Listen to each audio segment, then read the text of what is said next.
How's everyone doing this morning? Top of the hour with Nate Black and Andy Vasquez. We're going to talk a little bit about what James Gallagher heroically did. I think it was yesterday, but that speech from last hour I thought was incredibly compelling, and I just want to send out really my thanks to James for representing us up here in the North State really well. So thank you, James Gallagher. And I wanted to add a little bit more information about what James was talking about on SB 54. And if you have any questions, you can call 742-5555. But unlike most people, we will use Lou's method of calling, and we may decide, for convenience sake, to abort the call. So that's our option. But if you'd like to talk to Nate, 742-5555, we may stack you up, or we may have to call you back. But we're very honored to have Nate here and welcome him to our community, the Nate and Andy Show. Go ahead, Nate. Well, thank you so much. So my name is Nate Black. I'm the Auditor Controller of Sutter County, and I'm elected by all 5 supervisorial districts of the county. And I mention that because I'm going to talk just briefly about appointed and elected county officials as we move through this. But the 2 topics I want to talk about this morning were what James, again, valiantly and passionately described in opposition on SB 54, and then a little bit more core to what I do. Of course, I want to talk about national debt and pension and Social Security, as Andy alluded to in the 7 o'clock hour. So to begin, I'm drawing from an article that was published just this morning at 3:40 a.m. And I was just with the James, I should say with SB 54 and how really bad that is for our state. I'm just feeling I got to speak to this a little bit and support Mr. Gallagher and Assemblyman Gallagher and the good work he's doing and others down in Sacramento. So the article is from the LA Times, September 16th, again at 3:40 a.m. this morning. And here I quote, and I'm going to give a quick summary of what's going on, quoting the author. The author is Jasmine Ulloa. California lawmakers on Saturday passed a sanctuary state bill to protect immigrants without legal residency in the U.S., part of a broader push by Democrats to counter expanded deportation orders under the Trump administration. End quote. So they passed a sanctuary bill, and it's to provide sanctuary in the state of California at as opposed to the federal law that doesn't allow said sanctuary. So continuing with the article, and now I'm going to get into the who. So that was kind of summary. Now who? Quote: the legislation was promulgated by Senator Kevin De Leon of Los Angeles. And, just make sure the mic's in front of you. Gotcha. And so here, as quote, the most far-reaching of its kind in the country. This bill would limit state and local law enforcement communication with federal immigration authorities and prevent officers from questioning and holding people on immigration violations. So, that just spells it out in detail. This limits our ability in the state to enforce immigration law, very reasonable immigration law. And so James went to the floor in the assembly and, again, passionately tried to shake the cobwebs from all these lawmakers' minds and say, hey, wait, so we're going to we're vilifying our law enforcement here, our law enforcement that protects everybody, not just. This is amnesty for. This is for criminals. This is for lawbreakers. This is for people who are violating laws, and I don't understand it. Yeah, and interestingly, Brown had made some political amendments with De Leon to bring this down a little bit. It was even more, pro-illegal immigrant as at the inception. This bill has been on the floor since the day Trump was inaugurated, January 20th. By the way, that's when De Leon brought it forth. So. This I thought was kind of interesting. I'm going to quote from the article again. Quote, some immigrant rights advocates who were previously disappointed with the list of offenses under the Trust Act were dismayed to see the same exceptions applied to the so-called sanctuary state bill. I'm going to end it there and make a comment. So these are the immigrant rights activists, and I'm going to just say the illegal immigrant rights activists, and they're saying that they were dismayed that the bill provides exceptions to those that can be asked for identification, et cetera. So in other words, they're thinking it's not even toothy enough to protect their illegal immigrant constituents. So continuing, the list includes many violent and serious crimes, as well as some non-violent charges and wobblers, offenses that can be charged as a felony or a misdemeanor, which advocates said has the potential to ensnare people who do not pose a danger to the public. End quote. So here's some of my comments on this. So no matter whether they're here, it doesn't matter that they're here illegally. It only matters if they broke a law again after coming here illegally. And the only laws that they can break subsequently that can get them ensnared with justice is violent and serious crime. So even something that's a felony, but it's not violent. These advocates are saying don't harass that person. Don't harass them. They're here illegally. They've also committed a lesser kind of felony that's nonviolent in nature, and so stop bothering them. They're not they're doing fine. They're productive members. And my question is, well, when are our political leaders going to begin representing us? Why is it that they instead represent illegal aliens? That is a form of disenfranchisement, and as well, this whole State of Jefferson movement, it's all about representation. The core is representation. So, again, why are our lawmakers not representing our interests? How is it that they can be elected by us and then go to Sacramento and represent other interests, folks that are not citizens of this country? It's really alarming to me. And so, again, I just want to thank James for articulating so well the issues with this bill. Now, the bill passed this morning at 2 a.m., and it's moving forward. So we've got bad news ahead of us. I don't hate to interrupt you, but that term nonviolent felony, I would like for some of these politicians to do a ride along and see what is involved in these nonviolent felonies and the high-speed chases and the things that are done to victims. And you tell me it's not violent. That's bull. Yeah, far too often we are always talking about the folks that are committing these bad acts and their rights, and I always push back to people talking about it. I say, wait, what about the victims' rights? Mm-hmm. Why are we focused on the perpetrator? What about the victims? So continuing on, a couple more comments on this article, because I do want to show some of the counterpoints. So, quote, Assemblyman Stephen Choi, who's a Republican from Irvine, a first-generation immigrant from South Korea, argued that he came to the U.S. legally and said the bill created, quote, chaos for a country built on law and order. And going on, others pointed to opposition from sheriff's organizations, saying SB 54 ties officers' hands, allowing serial thieves, chronic drug abusers, and gang members to slip through the cracks. Supporters countered the Trump administration was trying to paint all immigrants in the country illegally as criminals. I don't think that's quite what we're doing, other than by we I say what Trump's doing, other than saying that they are here illegally. I mean, illegal alien. It's in the definition. So, thank you, Stephen Choi, Republican from Irvine, for putting in that good word. I've always thought the focus is also on the wrong thing here, as kind of like the victims versus the perpetrators. The focus should also be here on legal immigration. Legal immigration is a wonderful thing, and it does bring about the melting pot, not the salad bowl. And it's part of what makes this country so wonderful. So thank you to Stephen for describing his journey and how he's a legal immigrant, and how the question is, what does this message send legal immigration? Why would you apply legally and wait years if you can just come across the border illegally and then get amnesty? Well, another thing is assimilation. People say, well, I have my culture. Well, excuse me, stay home.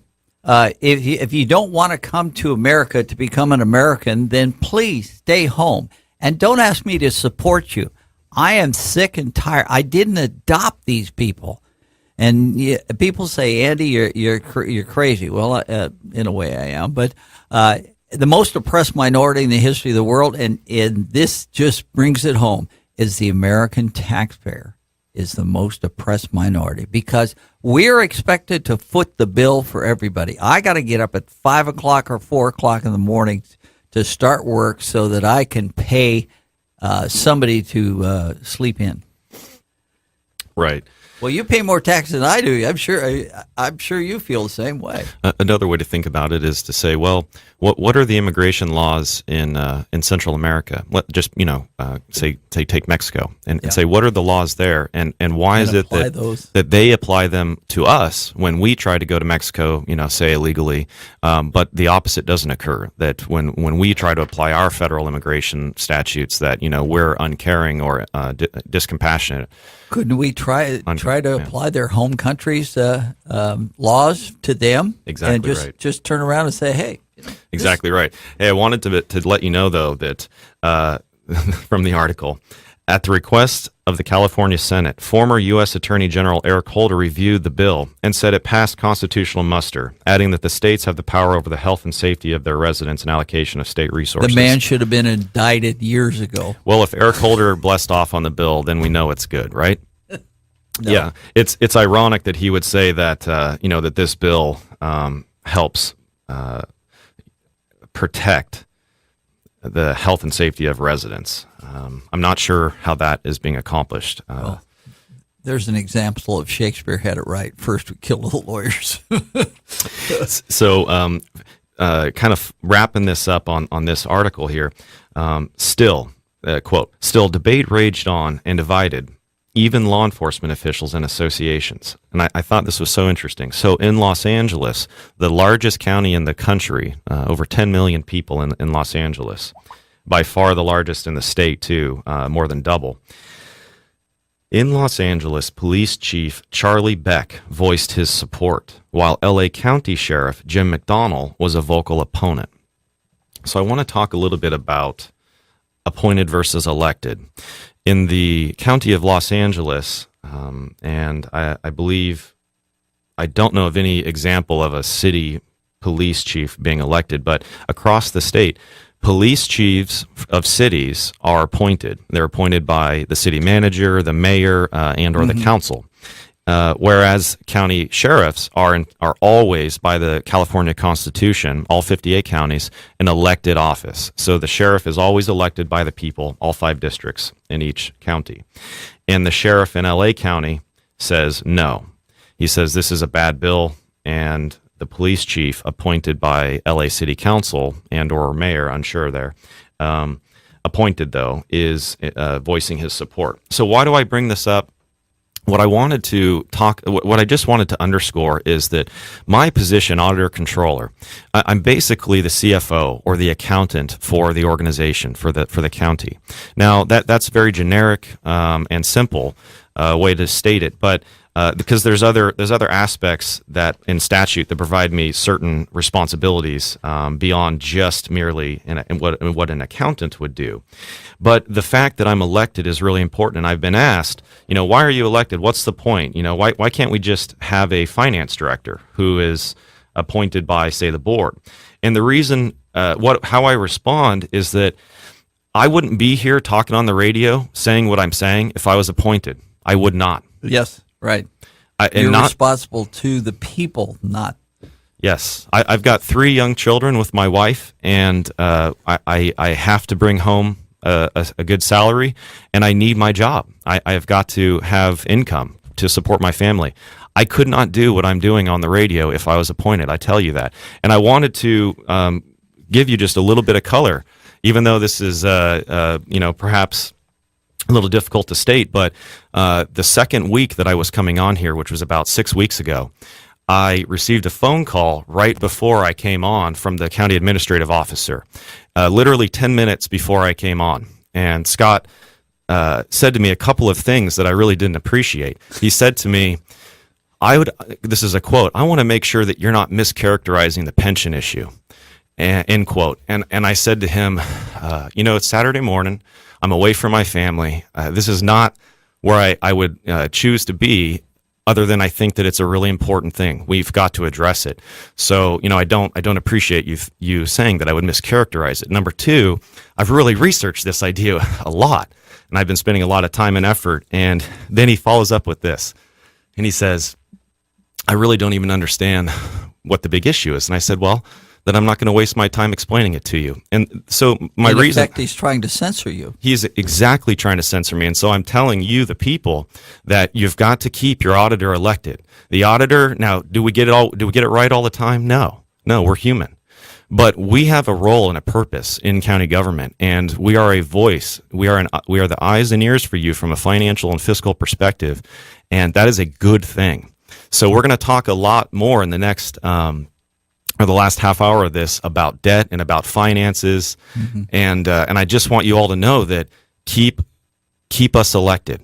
We are not constitutional officers such as sheriffs, assessors, and district attorneys, and so it's more easily available to boards to make us appointed, but it still is a vote of the people. So please keep us elected. People are afraid to call because they don't know what they can do about the situation with government. And with the elected official, a local elected official, you are their voice. And this is the last time they're going to be able to talk to someone in your line of work, because of you go any higher and they have people. Your supervisor the same way. Your supervisor should be on speed dial. And if you don't know who your supervisor is, pay attention. Find out. And if you don't know who your auditor controller is, find out. Who's your treasurer? All these elected officials are responsible to the people that elect them, not other staff. And you can call my office anytime you want, and I will be very happy to speak with you and to answer any questions that I can answer. My phone number at the office in Sutter County is 530-822-7127, and I'm at extension 11. Very happy to speak to anybody.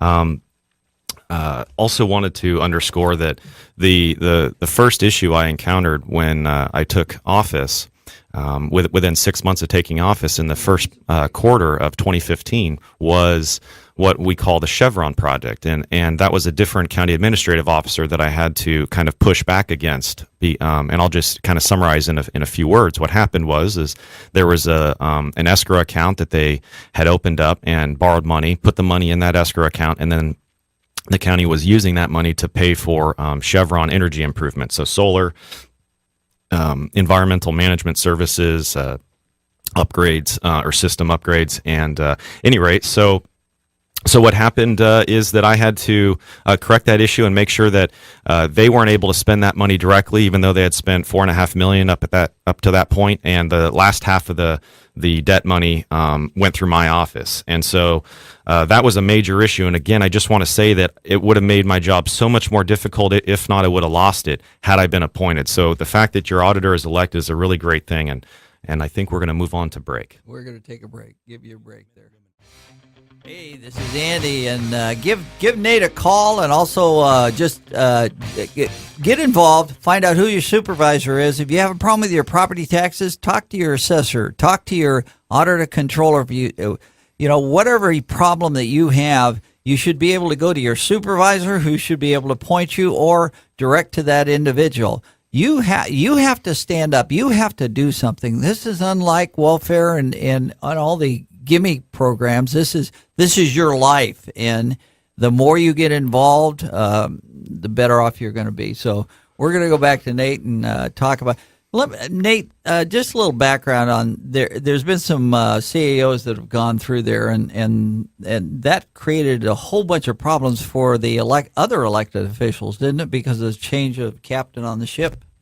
Yeah, I think the changing of many CAOs over the last 5 years in Sutter County has definitely had its consequences and impacts. But I'm hopeful that we're kind of moving into a better place. But we'll just we'll see. But yeah, if you change the leader, Now, the board is the leaders, but the day-to-day leader is the CAO. And if that position changes frequently, like it has been, then that creates lots of turmoil. So back to, let's just start talking about the second kind of topic and the one that having to do with fiscal and financial issues. So today I thought I'd carry on with your conversation, Andy, regarding the debt ceiling, the national debt, and on the books and off the books debt. We've talked a lot about off the books debt. Off the books meaning it's not recorded anywhere. There is no debt that we can point to and touch at the federal level related to Social Security and Medicare debt. So Social Security, Medicare, actuaries tell us is north of $100 trillion, maybe south of 200. So that is an enormous amount of money that really is almost inconceivable to think of how we could ever pay that off. It's that large. But it's driven by the entitlement mentality of people abusing the system, because I grew up in a time in the 50s where you actually paid your doctor with a check. Well, yeah, yes. The entitlement mentality is pervasive across our culture these days, but I'll say that we just got to be careful that Social Security is not an entitlement, and I just want to be real careful that we note that is not, that is something that you as a Social Security, as an employee or as a retiree, you paid for it. You paid for it over and over, and so when you get that retirement check, do not think that you are receiving in any way an entitlement. So, note on the books debt, and there's a wonderful, if you want to kind of hang around with this conversation or follow me and where I'm pulling these numbers, there's a really wonderful website. It's the usdebtclock.org, I believe. That's usdebtclock.org. And you can actually buy the app, too, on your phone for $1.99. So U.S. national debt currently at about this moment is $20 trillion, 167 billion, 820 million, and then a bunch of zeros. So $20 trillion. How many zeros is 20 trillion? Well, the number of digits is 14 digits. And there's a lot of zeros associated with that. So this represents approximately $167,000 per taxpayer. So $167,000. And the way I wanted to describe it to you this morning is to say that's like having another mortgage. Not a second mortgage, right? Not a second, but I'm saying a whole nother mortgage in addition to your current mortgage. Now here's the rub. The second mortgage, you've already enjoyed those benefits. This debt that we're talking about, $167,000, that is services the government provided to you or to everybody else, right? Already. It's already done. So you have to pay this second or this secondary other mortgage, but you've already benefited from it. So you're paying a debt for which you've already received the benefit, and you get no more future benefit. So they're borrowing more money for the current things that they're trying to do. Is that correct? Well, that's where the Ponzi comes in, because all we're doing is borrowing more debt and more debt and more debt, and we're printing more money to help pay for that debt. But here's the wrap up on this mortgage analogy. In other words, this is a debt for prior spending for prior services to citizens, whereas paying your real home mortgage, the one that you currently pay, right? That provides an ongoing benefit to you because you live there. Right? You live there, and also at the end of the debt life, when you've paid it all off, you own an asset. You own a home. You can rent it out. You can move it. You can sell it, right? You get all that. In this other example, the federal debt, that's prior services. And, for the most part, because these numbers are so large, 20 trillion on the books, 100 to 200 trillion off the books, let's say adults currently, and let's say folks that are, say 40 and older or 50 and older, you're largely not going to be paying for any of this. It's all going to reside on my generation and my children, their generation, because these numbers are too large. We couldn't possibly come up with enough money to pay this off in any kind of quick turnaround. And by the way, this $20 trillion of debt that's on the books, it exceeds our entire GDP. Our entire gross domestic product is about $19 trillion, just over $19 trillion. So we're over $1 trillion greater than our GDP. So we're in real scary place, and the reason why I bring that up is think back to the Greek economic crisis of a few years ago, and how that started the financial catastrophe in Europe. Greece was, if my memory is pretty good, I haven't looked this up recently, but it was somewhere around 108% of GDP, their debt. So their debt had gone above their gross domestic product, and that's kind of a figure, an analysis, a tipping point where you start to have real problems because the amount of income and GDP is your gross income. GDP is all of the services and goods provided and the total kind of product and service benefit of the nation. That entire thing is less than our debt. So we are entering those Greek type times here in our country, and the way I think of it is the only reason why it's not quite to the precipice that the Greek issue was is because we print our own money. Greece didn't have that ability. And then finally, the only other thing I want to add to this, and Andy, jump in, is that I kind of think of us a little bit as Wile E. Coyote, and we've been the United States is Wile E. Coyote, and we've been running along the track, chasing after the Roadrunner, and what happens is we've gone off the cliff. Just like Wile E. Coyote did all the time. We've gone off the cliff. The only thing is we haven't looked down yet to notice that we're off the cliff. And so our fall is imminent. Well, why have we allowed, and this happens because the average person does not get involved with his political representatives, and we've allowed them to hawk us for all this money, and I don't see any way of recovering from this easily. We have to have elected officials that are fiscally responsible, and that's one thing we don't. Mark Twain said politicians in diapers should be changed often, and for the same reason. It's just, we look at Governor Brown, and we look at the Assembly. What did they just do? And what, in effect, they did by this Bill 54, which is your sanctuary, is they've done the same thing that 109 and 47 did for our prison population. And that's, Well, to your question, I believe, you talked about attorneys a few minutes ago, and I would say that kind of sticking with that line is we need more financial people in office, less attorneys. I got nothing against attorneys. There's a lot like James Gallagher's passionate speech. I mean, he's a Rice attorney, and he just did really wonderful things with that. And I appreciate you playing that earlier, Andy.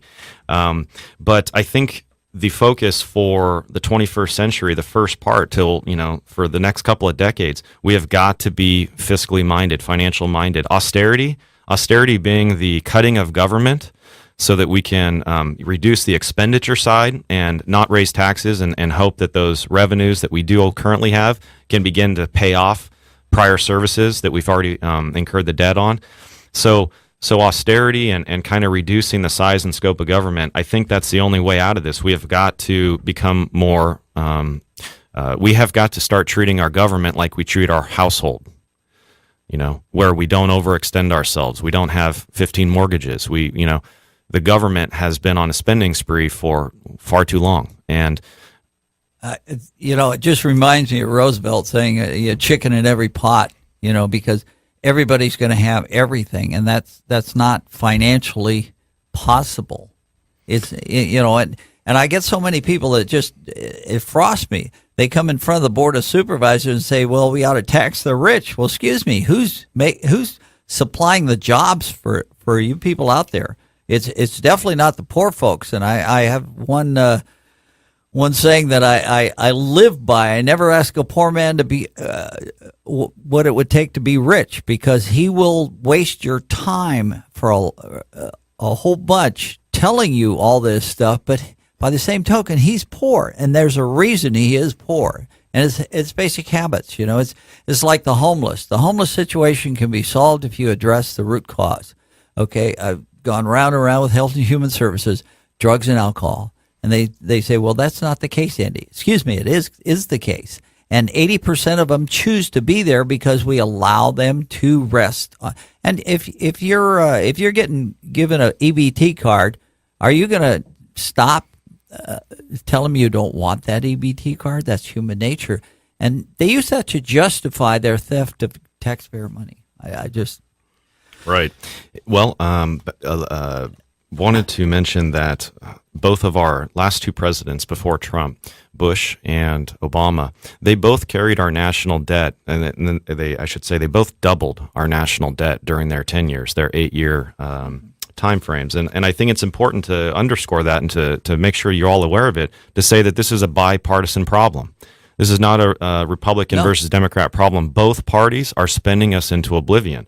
So the actual figures are as follows. Bush began with about $5.5 trillion of on-the-books debt, and he ended with about 10.5. So he just about doubled. Then Obama came in at 10.5, and he ended about 19.5 trillion. Okay, so they're all doubling. I was hoping, and am very hopeful, that President Trump stops that trend and changes course. And there's been some talk from the administration about the debt and about our fiscal situation, but to me, not enough, and not enough by far from our lawmakers in Congress. This needs to be the topic of conversation. I believe Senator Ted Cruz, a couple of years ago, filibustered for 24 hours relating to the to try to stop and to create a conversation about raising of the debt. Because we keep Congress just keeps rubber stamping raising the debt, and they use this this scary kind of talk of, well, if you shut down the government because because we're not raising the debt ceiling, everything's going to break, every fire, and everybody's going to die, and they literally say people will die, and well, all essential services are maintained under a government shutdown. Do you know, I don't know the figure exactly, but I believe during Reagan's 8 years, there was 18 government shutdowns, or maybe it was over the last 40 years, there was 18. But all I'm saying is the frequency of government shutdowns is there. It happens. And each time, all heck did not break loose. It's just not the case. Sure. That's called scaremongering. So, don't try to scaremonger, the conversation and the politicians that are trying to bring about change in our fiscal path. If we continue down this trajectory, there is no other end conclusion other than failure. Total bankruptcy. Insolvency. Bankruptcy Yes. of the, and California is headed that way. They pass an average of about 1,000 plus bills every year. That's basically, 3 for every day of the year, including Saturdays and Sundays, and there is no reason for that. And my feeling is that for every bill you pass, should be able to cut 2 out of the book. And it's like the penal code has grown to be, it used to be a small booklet, and now it's volumes and volumes and volumes created by attorneys, and we're going to lose our society, we're going to lose our country, we're going to lose everything if we continue down this road, because I am not going to be around in 20 years. Well, we hope so. We hope that you will be. But let's talk a little bit more about the per person situation, because to me that's a way to kind of bring this all home. And numbers don't lie if the numbers are good, right? The numbers just represent facts, and they provide us a basis to analyze and discuss how to best move forward. So, debts per person. The total public debt, federal, state, and local, is currently, and I hope everyone's kind of sitting down, $68 trillion. So we were talking earlier about $20 trillion. That's the federal on the books debt, the debt that the federal government actually recognizes in accounting entries on their books. The other parts of all of the on the books debts around the country from state and local governments, California, it's $180 billion of unfunded pension liability, et cetera. All of those debts added up entirely or altogether, $68 trillion. And you can also see this, again, on usdebtclock.org. Now, that's bad enough, right? That's bad news, and we're all kind of terrified about $68 trillion because, by the way, that represents $208,000 per person, or over $800,000 per family. So, bad news, right? Even worse, though, is that this is just an average across the entire country. California, being the leader that we are the number one largest in both of these very bad metrics. We have the most debt, public debt, of any other state by far. And then second, with the most population in the whole country, right? We're the highest populous state. Even with having the highest populous state, we are also number one in the highest state debt per person. So, what I'm saying is relative to all the other states. Number two is Hawaii. Wow. So California is not just 208,000 per person or 800,000 per family for each person and or family's federal plus state plus local pension obligations. But then finally, you have to actually bring in the fact that California is leading the way in debt. And so this 208,000 per figure is actually something greater than that.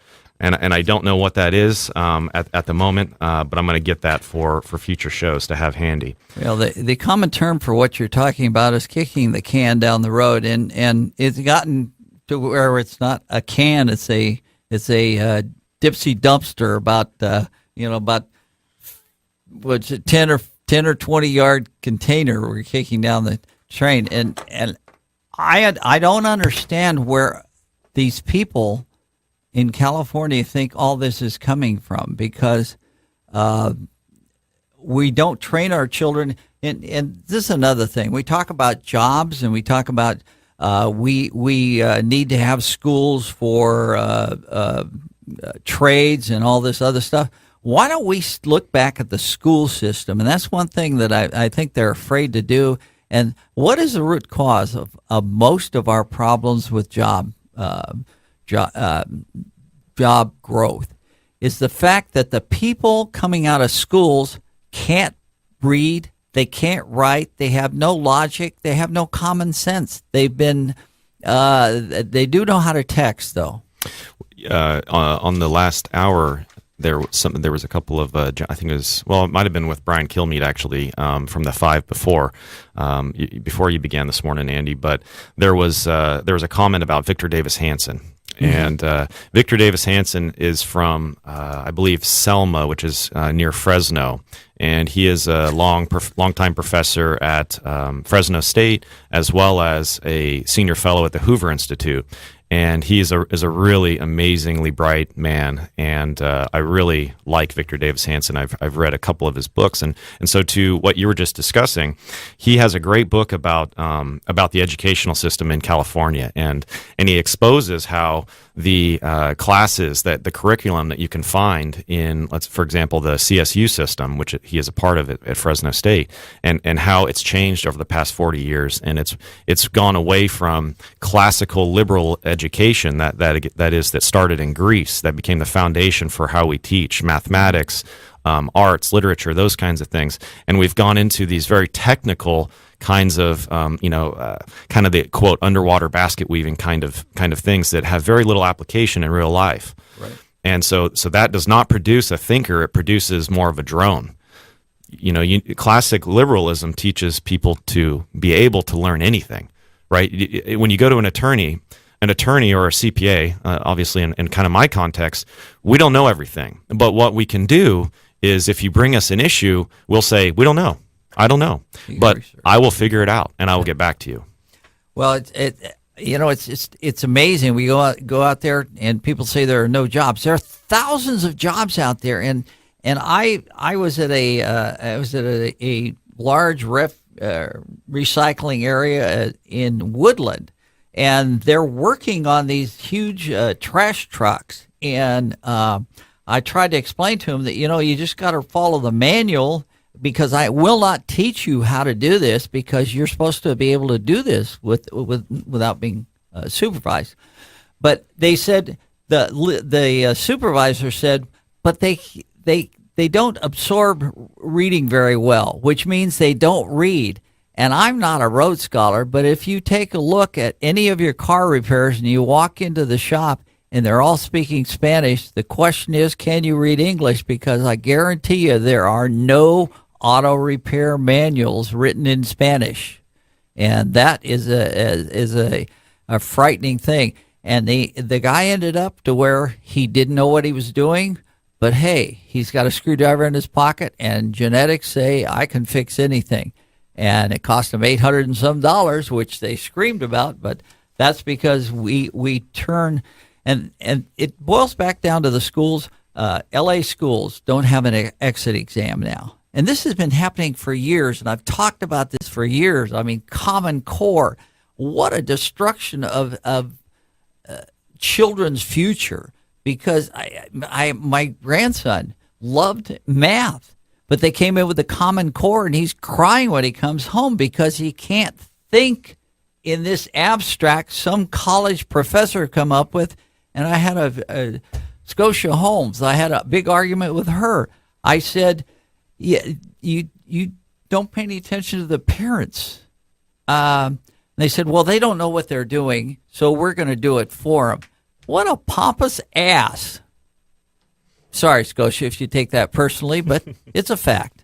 And you know, you just you don't understand how this thinking can permeate it destroys our school system. So, you know, I mean, I don't know. You've got young children. My children were grown up, and I don't know how my children became liberals, but I have 3 out of 5 that are liberals, and you know, the area in school. I took an English class, and I lasted two classes because the book we had to read was A New Jim Crow, and I am just.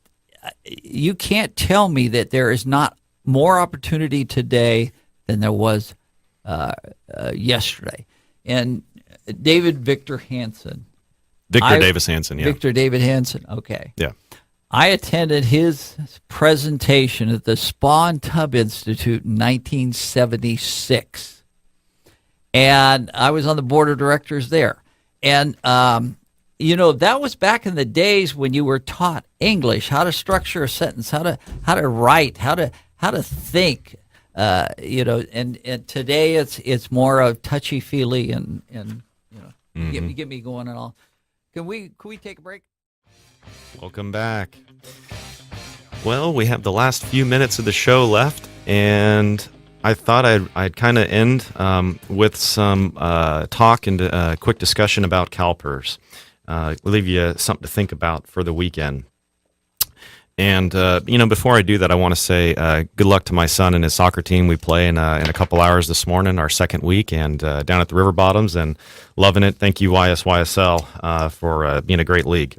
So, wanted to talk a little bit more about CalPERS and specifically about divestment. So CalPERS, we've talked about this before, but I'm just going to kind of quickly set the stage. The CalPERS, over time, beginning in 1986 with the divestment from the apartheid state in South Africa, over the last few decades, they have, at various intervals, divested more, meaning no longer using our money that we send down to Sacramento to CalPERS. They're no longer putting it into stocks and bonds associated with certain enterprises or certain industries or certain countries, such as the South Africa example. So looking at an article from the SACB from a couple of months ago in July, I wanted to highlight one of these examples and also quote, and I'm going to quote my parent, the SCO, and I say my parent meaning I'm the auditor controller for a county, but my quote parent organization is the state controller's office down in Sacramento, and the leader of that, the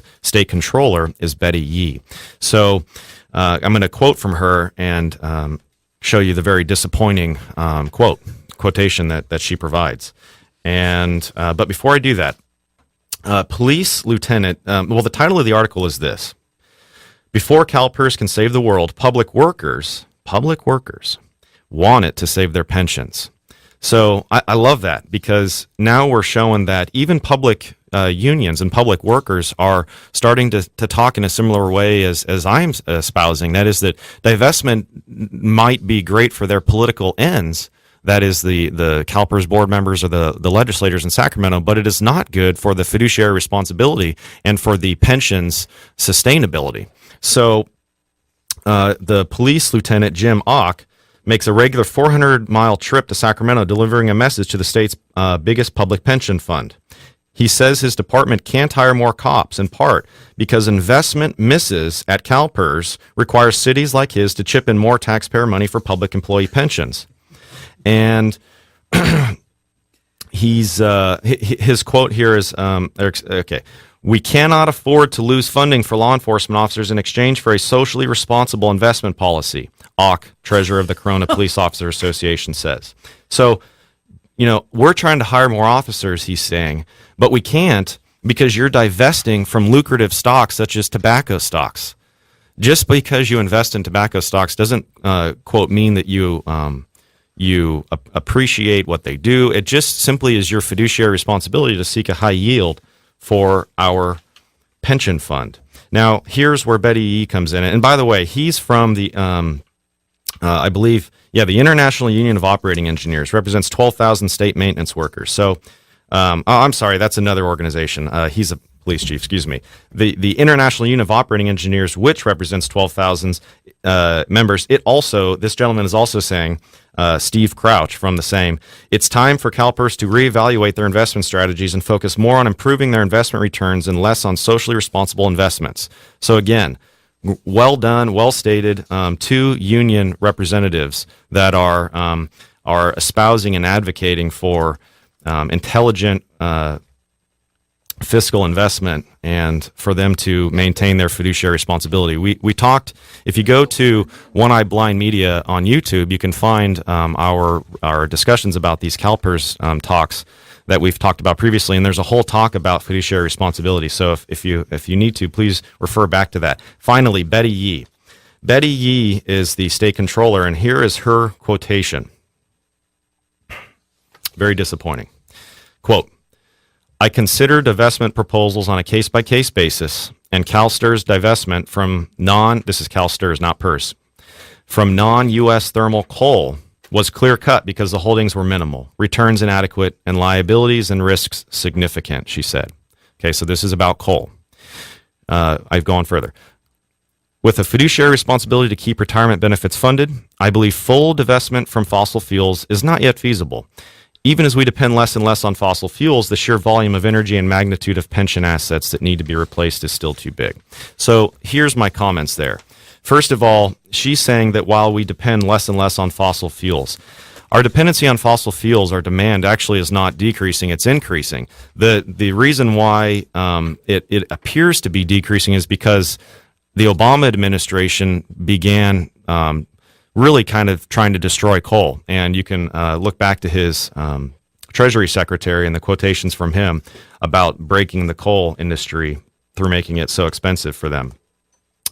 I want to remind Betty Yee that fossil fuels in this country, not solar, not nuclear, not any other kind of energy production, runs this country.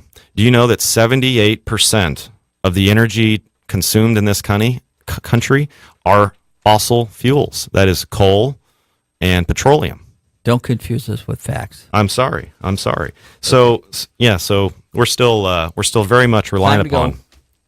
All right, thanks for listening. Nate and Andy Show, blogtalkradio.com.